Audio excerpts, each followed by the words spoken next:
Here in Venezuela, the U.S. government plans to pass new sanctions on Venezuela, alleging human rights violations. Ironically, it comes following a Senate report revealing a list of torture techniques used by U.S. forces following the September 11th attacks. Here's Rachel Boothroyd with more. It's less than a week after a damning report was published documenting the CIA's extreme torture methods against detainees in Afghanistan. But US President Barack Obama looks set to sign a bill passed by Congress sanctioning the Venezuelan government for human rights abuses. It's an irony not lost on Venezuelans. In my opinion, they can do whatever they want. The Senate, even President Obama. But I think they need to start looking at improving their own democracy. The sanctions are said to be in response to the Venezuelan government's alleged repression of protesters during the wave of violence which erupted in the country in February this year.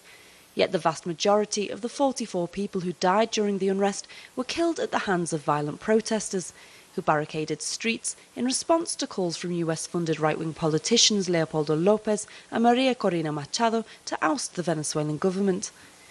If approved, the sanctions would impose visa bans on a number of Venezuelan officials, as well as freeze any assets that they have in the United States.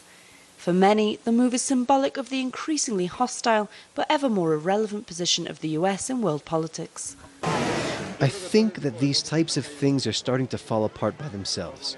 You know, the whole world is disgusted with this attitude and the impositions of imperialism. According to economist Pablo Jimenez, it's possible that the bill could lead to further sanctions. But with over 100 million barrels of Venezuelan oil making their way to the US on a daily basis, he says it looks unlikely. We in Venezuela won't be the ones to be most damaged by any process of erosion in the US-Venezuela commercial relations.